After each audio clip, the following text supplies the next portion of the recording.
정성호 장관이 사표를 냈습니다. 계속해서 이제 그만하고 싶다고 그랬는데 건강이 안 좋은 건 또 사실인 것 같아요. 이 특히 치아 상태도 굉장히 안 좋다는 것 같고 건강이 안 좋은데 사퇴를 하는데 이게 지금 사퇴하는 시기가 맞느냐? 이재명 대통령은 버티라고 국무회의에서 얘기를 했는데 굉장히 중요한 시점에 지금 사퇴를 기정사실화 하면서 이게 또 언론 보도가 났으니까 이렇게 되면은 사표를 냈는데도 자리를 계속 유지하는 거는 안 맞죠. 예. 여기는 공무원 조직인데 공무원 조직이 사표 낸 장관의 말을 듣겠나요? 예. 근데 여기에 대해서 대통령이 만류했지만 통하지 않았다라는 건데 참 안타깝습니다. 검찰 개혁 과정에서 여러 가지 이제 본인은 당에 돌아가서 문제점을 신속히 수정하는데 할 일이 더 많을 것이다라고 얘기했는데 정성호 장관은 원래 올 초에 국무총리로 제안을 받았다고 해요. 국무총리직도 고사했습니다. 국무총리직도 고사하고 법무부 장관도 결국에는 이제 형사소송법 개정 국회에서 통과가 됐을 때 검사의 보안 수사권이 박탈이 됐을 때 여기에 대해서 계속해서 우려를 표하고 나중에 문제가 생기면 신속하게 입법을 해서 법을 바꿔야 된다라고까지 얘기를 했는데 이분이 이제 그렇게 얘기를 하면서 많은 분들이 혼란에 빠졌었죠. 예. 다른 데도 아니고 국회에서 민주당은 지금 수사권을 박탈하려고 하는데 장관은 있어야 된다라고 얘기하고 막 이렇게 판사들 만나가지고 하는 잡담까지 다 언론에 보도가 되는데 여러 가지로 안타까운데 지금 조선일보는 뭐라고 했냐면 조선일보는 정성호 장관이 이재명 공소 취소에 대해서 부담감을 가져가지고 공소 취소를 결국 본인이 해야 되니까 나중에 이걸로 어떻게 보면 처벌받을까봐 처벌이 두려워가지고 그런 것이다라는 뭐 자기들 주장이 아니고 남의 얘기를 그러니까 전해주는 식으로 이렇게 얘기를 하고 있습니다. 공소 취소를 자기 손으로 하기 싫어가지고 떠나는 것이다라고 남의 입을 빌어가지고 얘기하는데 이건 전혀 확인된 사실이 아니죠. 그리고 지금 공소취소특검법이라고 뭐 지금 얘기를 하고 있거든요. 얘기를 하고 있는데 이 공소취소특검법 아닙니다. 공소취소특검법이 아니고 조작기소특검이다라는 거 얘기하는데 글쎄요. 사람의 생각은 알 수가 없으나 그렇다고 해서 이 대통령의 40년직이라는 분이 그렇게까지 할까라는 생각이 들고 이재명 대통령이 공소취소해달라고 부탁한 것도 아닌데 여기에 대해서 이런 식으로 이제 정치 공세를 하는데 언론, 조선일보, 조중동 같은 데가 그렇게 프레임을 짜고 나오니까 쉽지 않습니다. 이런 것들이 굉장히 쉽지 않다라는 거죠. 정성호 장관은 어찌됐든 나가는데 정성호 장관 혼자 나가는 게 아니고 중소벤처기업부 장관 지금 자리도 비어 있잖아요. 개각이 있을 것 같습니다. 한 중폭, 소폭, 중폭, 대폭이 있으면 한 중폭 개각이 있을 것이다. 정성호 법무부 장관이 어제 청와대와 인사혁신처에 사직서를 제출했습니다. 결국 사표 냈습니다. 계속 사표를 내겠다, 나 그만두겠다 할 때마다 대통령이 좀 더 참아보세요, 잘 버텨보세요라고 했는데 이번에는 공식적으로 서면을 제출했기 때문에 청와대도 받아들일 수밖에 없는 상황이었던 것 같습니다. 네. 진짜 그만둔 이유는 뭐라고 보십니까? 우리 서정욱 변호사님. 저님 이게 박성재 장관이 지금 징역 25년이잖아요. 네? 본인도 이게 더 남아있다가 나 교수 간다. 이 두려움이 있을 거예요. 왜냐하면 이게 직권남용. 박성재 전 법무부 장관. 법무부 장관 예를 들어 이게 평행이군요. 옛날에 대장도 항소 포기 같은 것도 직권남용에 걸릴 수 있고. 그리고 이제 옛날에 그 MB 장인수 기자 문자 있잖아요. 검사장하고 뭐 이게 공소 취소하고 보안수사관 거래설도 있을 수 있고. 또 최근에 그 박상용 검사 무리하게 징계를 계속 밀어붙이고 있거든요. 페이스북 근무 시간에 제일 많이 쓴 사람이 이재명 대통령입니다. 이게 징계 사유가 됩니까? 박상용 징계 사유에 예, 그것도 징계권 근무 시간 남용이다. 페이스북이 있다. 이런 게 있고 또 이게 미래 위해서 뭐 이재명 대통령 사건을 다 재조사한다. 이게 말이 되느냐고요. 그러니까 직권 남용으로 이게 나중에 문제될 수 있으니 빨리 내가 국회로 돌아가야 되겠다. 이게 첫째고요. 두 번째는 이제 할 일이 없는 게 유일한 사명이 공소 취소거든요.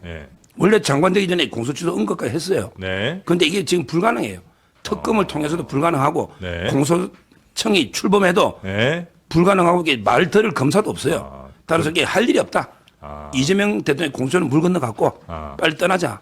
저는 두 가지로 봐요. 할 일은 없고 나도 남아있다가는 박성재처럼 교수 간다. 갈 수 있다. 그렇죠. 그런 의미로 그만둔 것이다. 혹시 잠깐 봤는데 그 손목시계는 여전히 윤석열 대통령 거예요? 그렇죠. 이야. 일편단심이죠. 의리의리하다 진짜. 일편단심이에요. 일편단심. 신청계다. 역시. 깜짝 놀랐어요. 신청계네. 의리의리하다. 얼핏 보니까 봉황이 있길래 뭐 이재명 대통령 건가 했더니 윤석열이 전 대통령 걸로 알겠습니다. 자 그러면 다른 분들의 생각은 어떠신지 김준일 평론가님. 이런 해석도 있어요. 네. 이런 해석도 있는데 다만 이제 뭐 이게 직권남용으로 다 걸린다라는 거는 전 동의하지 않고요. 대장동 항소 포기는 저는 부적절했다고 보지만은 네. 그게 뭐 법무부 장관이 직접적으로 뭐 이렇게 전화를 하거나 뭐 이렇게 지휘를 한 것도 아니고 그렇기 때문에 네. 그걸로 뭐 직권남용 걸릴 가능성은 없고 네. 그러니까 두 가지인 것 같아요. 하나는 실제로 이제 너무 심신이 피곤하고 좀 모욕감을 많이 느꼈다라는 얘기가 있잖아요.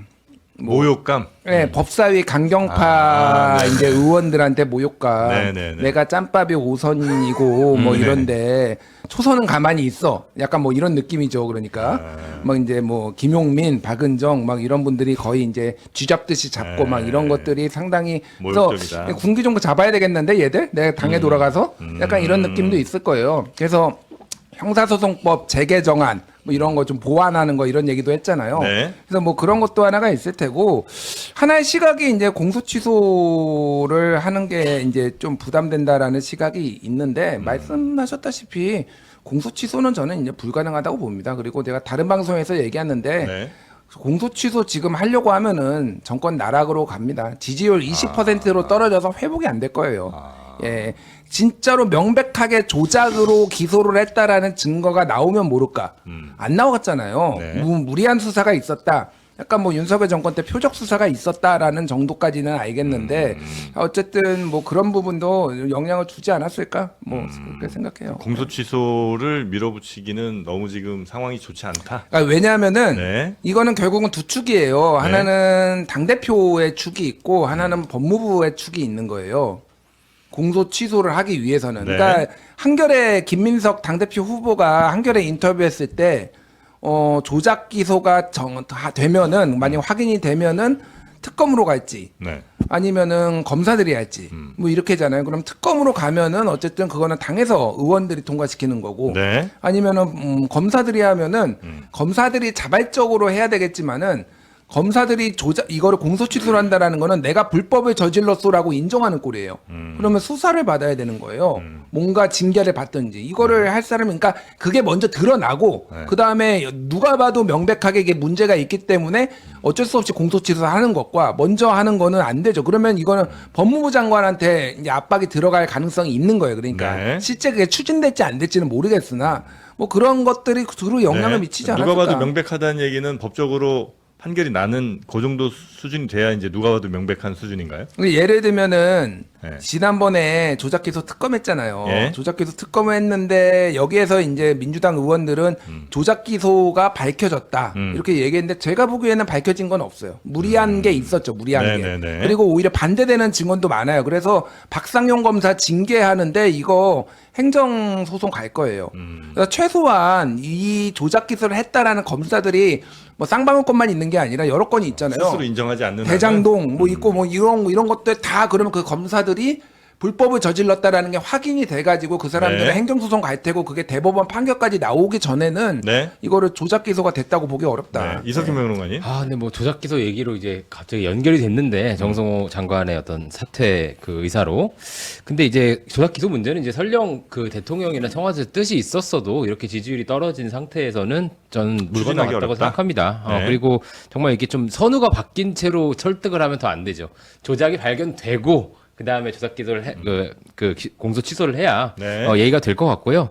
정성호 장관이 이제 그만두신 이유는 아까 말한 대로 절반은 좀 빡쳐서일 것 같고, 이제 아까 말한 그 두 빡친 분. 거는 그 박은정, 말씀하신 김용민. 것처럼 지금 우당 의원들의 그렇죠. 이제 네. 의원회관 같은 데서 아마 눈도 못 마주칠 겁니다. 그렇게 쉽게. 짬밥 차이가 크게 나요. 근데 그 네. 상임위장에서는 엄청 이제 싸우셨잖아요. 그래서 좀 탈주각을 하나 보시는 게 있을 것 같고. 네. 또 하나는 이제 형소법 보완 입법 이걸 하실 건데 이번 그 형소법 통과 과정에서 보완 수사권 완전 폐지 이 과정에서 이제 소위 친명 의원들의 너무 지원 사격이 너무 없었어요. 해도 해도 너무 없었고 고립무원 상태에서 거의 욕바지 무녀로 좀 활동하셨습니다. 그렇기 때문에 요거를 당에 가서 내가 한번 제대로 붙어보겠다 이런 생각도 있을 것 같아요. 네. 실제로 국회로 돌아가 형사소송법 개정 과정에서 생긴 문제점을 신속히 수정하는데 할 일이 더 많을 것이다라고 보안 수사권을 얘기하는 건가요? 그렇습니다. 이거는? 아마도. 형사소송법 개정안에 대해서 네. 이야기를 했습니다. 정 장관. 네. 자, 그럼 후임은 누구예요? 뭐 후보들이 있을 거 아닙니까? 일단 그 강유정 수석 대변인이 네? 후속 인사 조치가 이루어질 때까지 정 장관은 맡은 바 역할을 다 해달라고 대통령이 당부했다고 전했고 네. 후임으로는 박균택, 이건태 의원이 거론이 되고 있습니다. 박균택, 이건태. 어떤 취지 내지 어떤 미션 같은 게 이 두 사람을 보면 있을 수도 있겠다는 생각이 들 수 있잖아요. 이게 박균택, 이건택은 사실은 언론의 하마평이에요. 네. 그러니까 이게 진지하게 청와대나 여권에서 말이 나온 게 아니고. 나왔다라고 보기는 어렵고, 이전에 이제 정성호 법무부 장관 다음으로 이제 한 명 컨택이 들어간 적이 있어요. 근데 그분이 고사를 했다라는 얘기가 있습니다. 그러니까 지금 같이 이제 민주당 의원이에요. 민주당 의원은 아니고요. 뭐 하여간 그런데 이제 그 내용인 즉슨 네. 법조인 출신인데 내용인 즉슨 그런 거예요. 이렇게 검찰 개혁에 대해서 강경하게 여당이 계속 이제 뭐 밀어붙이고 이렇고 하고 법무부 장관은 계속 죄인처럼 나가고 이런 것에 대해서 부담을 굉장히 많이 느꼈다라는 거예요. 그러니까. 그래서 사실 지금 검찰 개혁이 일단락 됐다라고 하지만은 정성호 장관이 다시 한번 이제 의원으로 다시 한번 이거를 법을 만들고 이러면은 이건 재점화됩니다. 그러면은 이 친청계 소위 말해서 구주류, 친청계 아니면 뭐 친노친문 뭐 이분들이 세상에서 가장 중요하게 생각하는 게 검찰 개혁이에요. 네. 나라가 망해도 검찰 개혁은 해야 돼요. 그러면은 이거는 당내 분란이 재점화될 수밖에 없다. 그러면 김민석 당대표의 또 시험대, 김민석 당대표가 시험대 이런 조율 능력이 시험대에 오를 수밖에 없다라고 보고 이건태, 박균택 이 두 분은 검찰 출신이고 또 하나는 이재명의 변호사 이건태 의원 특히 이제 대장동 네네네. 변호사도 했고 그래서 이게 이제 친명 호위무사 뭐 이런 성격이 상당히 강하다. 그러면은 이분들이 롤이 결국은 공소 취소 아니야? 뭐 이렇게 또 사람들이 또 의심할 의심하는 수 뭐 있다. 이런 상황인 거예요. 그러니까 지금 이분들이 실제 하마평에 오르고 진지하게 오르고 될지 그거는 지켜봐야 되겠지만은 근데 네. 그만큼 하겠다는 사람이 없어요. 지금 법무부 장관은. 네. 그래서 박균택 의원이 좀 유력하다는 그래요? 얘기를 하더라고요. 그리고 이게 결국 이 법무부 장관 고를 때 늘 하시는 얘기가 검사들이 따르냐 이걸 굉장히 중요하게 보더라고요. 그게 좋고 나쁘고를 떠나서. 근데 이제 박균택 의원 같은 경우는 검찰국장을 했으니까 좀 그런 면에서 유력하다는 얘기를 하고. 근데 아마 좀 국정감사까지 하고 나서 좀 바꿀 것 같긴 해요. 그리고 그냥 그걸 거기서 이제 난타당하면 신임이 안 되니까 그런 면도 있고 또 하나는 저는 더 중요한 건 개각보다 청와대 인사를 새로 하는 걸 거라고 봅니다. 네. 우리나라 정부는 애초에 청와대 정부이기 때문에 그 정책실장부터 해서 좀 많은 얘기가 오고 가고 있는데 거기가 더 중요하게 지금 지켜볼 것 같습니다. 근데 네. 정책실장은 안 바꾸겠다는 방침 아니었어요? 그러니까 그 방침이라는 게 늘 이제 출렁이고 어디서는 이제 3실장 다 바꾼다는 얘기도 막 돌고 합니다. 그만큼 지금 현재 지지율이 좀 하락하고 있는 것이 상당히 좀 심각한 상황이다라고 아마 대통령실이 판단을 좀 하시는 것 같네요. 근데 이렇게 지지율 하락은 좀 외부에서 보실 때는 어떤 이유가 가장 좀 강하다고 가장 세다고 보십니까? 전부 이게 뭐 다 누구나 찍는 거예요. 그냥 부동산, 부동산? 뭐 주식, 보안수사권 이런 걸 이게 다 꼽고 있고요. 네. 아마 저는 법무부 장관에게 그 고사를 많이 할 겁니다. 권한이 없어요. 이제 출입국 관리하고 교정 빼고는요. 수사권이 아무것도 없기 때문에 행안부 장관보다 훨씬 못하죠. 그럼 남은 거는 이게 공소 취소 말고는 없는데 누가 이게 권한은 없고 해야 될 일은 많고. 그 하나밖에 없죠. 해야 될 일이 공소 취소 말고는 나머지는 이게 이제 수사권이 없기 때문에 네. 법무부 장관이 할 일이 없다. 이렇게 보이고요. 근데 여론조사 지금 가장 안 좋은 참모는요. 네. 3명 안 바꾸면 이게 나머지 다 바꿔도 효과 없어요. 바로 이제 그 김용범. 정책실장. 그리고 이제 그 안규백. 네. 국방장관. 그리고 이제 김현지입니다. 이거 바꿔야 돼요. 듣는 이름이야. 이 만사현통 야, 김현지 바꿔야 돼요. 김현지 바꿔야 돼요. 그래요. 만사현통 모든 인사를 이렇게 뒤에서 배우 의심을 받고 있거든요. 네. 처음부터 저는 바꿔야 된다 이번 게 베일에 갈린 그림자 권력이에요. 그렇게 김용범은 레버리지 단일 종목 ETF뿐만 아니라 네. 여러 데 그 뭐 옛날에 초과 세수인지 이익인지 논란부터 네. 여러 데 그 부동산 잘못된 것도 많아요. 김용범. 네. 이거 안 바꾸면 이게 다 바꿔봐도 의미가 없어요. 그다음에 안규백은 뭐 탈영 방해 의혹부터 해가지고 지금 한미동맹이 이제 파탄 났잖아 거의. 네. 이거 바꿔야 돼요. 미국이 절대 인정을 안 해요. 정보 공유도 안 해요. 안 바꾸고 방법이 없어요. 안규백 장관은 그 경례를 잘못해가지고 많은 질타를 받았죠. 아, 그랬나요? 네, 이거를 잘 못하더라고. 그래서 네, 안타깝습니다. 아니 근데 저는 약간 공감은 하는데 네. 진짜 김현지는 진짜 오랜만이야. 깜짝 놀랐다 진짜. 이래서 우리가 새로운 분들 한 분씩 보셔야 되는 게 그러니까 머리가 이게 팍팍 깨지는 기분이에요 이 지금. 우파 생태계에서 무슨 얘기가 나오는지를 우리 서변을 통해서 알 수가 있는 거야. 그러니까. 그러니까 아직도 김현지 타령을 하고 있어. 그러니까 오히려 김현지 어. 부속실장은 민주당 내에서 본인이 이제 자리를 못 얻었을 때 욕을 합니다. 김현지가 우리를 막고 있다. 아. 보수 쪽에서 저런 얘기가 나올 줄은 그러니까 정말 몰랐네요. 정권 초기에는 김현지의 영향력이 있었던 건 맞고요. 네. 청와대 인사를 꾸릴 때 김현지에서 컷을 당해서, 그러니까 민주당에서 예를 들면은 거기서 예를 들면은 뭐 수석이나 이런 사람들이 내 사람 한 명 더 데려가겠다고 하는데 그거 잘라가지고 네. 그래서 뭐 거의 쌍욕하고 나오고 막 이런 일들이 있었어요 실제. 근데 그때는 진용이 안 꾸려졌으니까. 근데 지금은 인사 문제에 김현지는 거의 개입을 안 합니다. 그래서 네. 아직도 지금 김현지 타령을 하는 이 보수 우파들 진짜 깜짝 놀랐다. 김현지 실장의 역할이 뭐예요? 비선실세라 봐야죠. 만사현통. 아니 근데 또 모든 게 실세를 맞으시니까. 만사현통인데요. 예. 저는 이재명 대통령 1년 전으로 돌아간 것 같은. 지지율이요. 예. 보수 쪽에서 이게 떨어지는 게 아니고 예. 오히려 이제 그 코어 지지층, 아. 저 진보 좌파 쪽에서 많이 이탈했을 겁니다. 핵심 이번에 지지층이? 이번 전당대회 사람들이 잘 안 짚는 게 있는데 네. 우리가 딱 보면요, 네. 이재명 대통령 가장 친한 3명이 탈락한 거예요. 아하. 거기 예선 탈락 2명에 보수 탈락이에요. 네네네. 예선 탈락이 박성준, 이건데. 이분이 보통 사람이 아니에요. 이재명 대통령 관계가 수석 그때 그 부대표부터. 네. 그다음에 이건때는 법률 대변인까지 한 사람이에요. 네. 둘이가 예선 탈락하고 네. 분신이 김용이 6등했어요. 예. 이게 우리 보수 진영에서 심판한 거 아니잖아요. 아. 전북의 민주당 당원들과 지휘청이 3명을 심판했다. 예. 그러면 이게 이재명 대통령이 심각하게 생각해야 됩니다. 아. 그러니까 이 진단이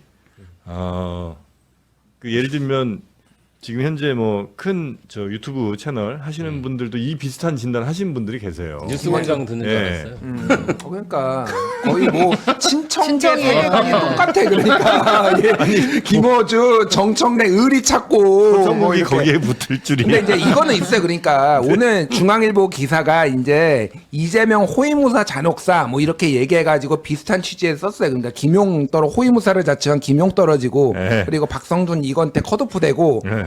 근데 이제 그거를 좀 역으로 되짚어 보면은 사실은 당원들하고의 라포 형성 관계가 이분들이 상대적으로 떨어졌다고 보는 게 맞아요. 그러니까 호위무사라서 떨어진 게 아니라 김용 전 민주연구원 부원장은 사실은 최근에 이제 감옥에 있다가 네. 최근에 등장했지만은 그런 정도로 오랫동안 사람들하고 관계를 한 게 아니고 박선원 의원 예를 들면은 유튜브 구독자가 50만 명이에요. 그러니까 그전 정도로 당원들하고 소통을 많이 해왔던 분이고 서미애 의원은 약간 이번에 바람이 불었어 사실은 약간 그 새로운 약간 발굴했다 우리가 네네네네. 그런 게 있었고 나머지 친청계 3명은 그냥 빠와 까레다 미치게 하는 약간 그 마력이 있거든요. 네네. 오랫동안. 그러니까 그런 박성준 의원이나 이건태 의원이 약간 당내에서는 영향력이 있고 당원들하고는 소통이 좀 적었다라는 걸로 판단하는 게 맞지. 이거를 이제 무조건 다 떨어진다. 친명이면 이런 프레임은 김어준식 프레임이다. 서정욱, 김어준, 일체설.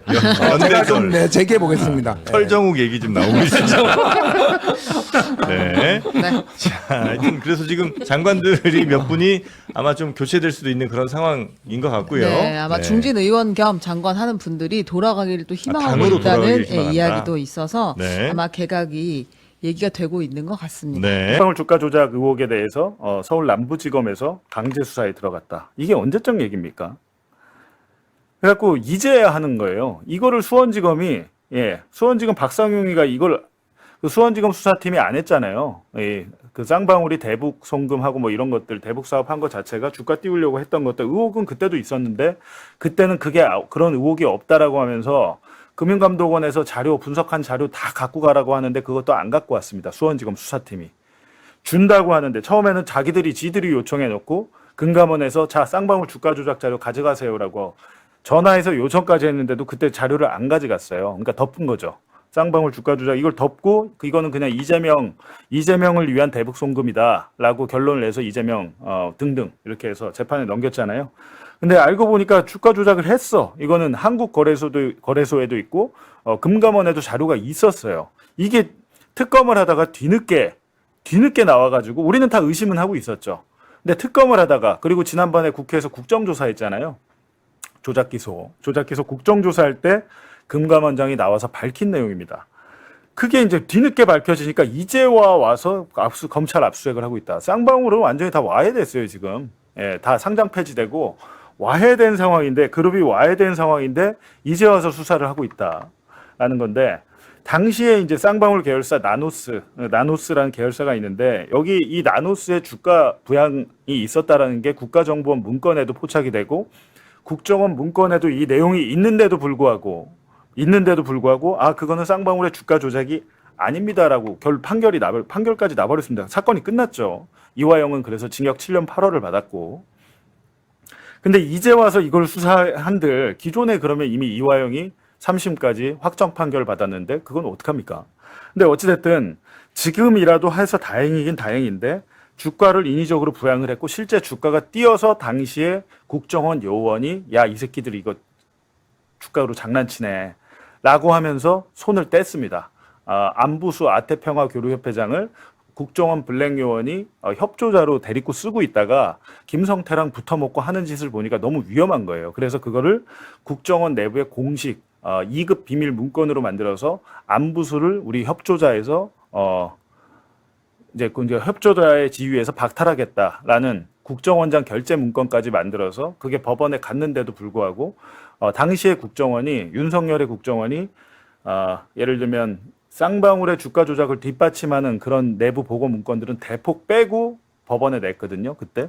그러니까 이화영은 국정원에서 선별해서 근데 그걸 선별해서 준 사람도 유도윤 부장검사라고 윤석열 라인 검사가 국정원에 가서 국정원을 장악해서 압수수색 들어올 거 미리 알고 문건을 다 선별해 놓은 겁니다. 한 60건 중 12건 빼고 다 숨겨놓은 거예요. 그것만 가지고 가서 이화영 판결을 했던 겁니다. 근데 이제 와서 이거를 그룹이 와야 됐는데 이제 와서 이걸 수사를 한다고 한들 뭐 하는 건 다행이긴 하지만 없잖아요. 그룹이 와야 됐으니까 많은 증거가 유실됐잖아요. 그러니까 한국거래소에서 잡힌 공식적인 자료만 가지고 지금 수사를 해야 될 판이다. 이제 이게 현실인데 대북송금 사건이 현실이 이러면 검찰이 조작 수사했으면 조작한 검사는 감옥에 보내고 불법 증거, 조작된 증거로 그거를 기소를 했다고 하면 그 기소는 취소해야 되는 게 맞는 거죠. 근데 저는 이게 참 이해가 안 돼요. 이거에 대해서 왜 민주당 의원들이나 이런 사람들 당당하고 떳떳하게 얘기를 못 하는지 납득이 잘 안 됩니다.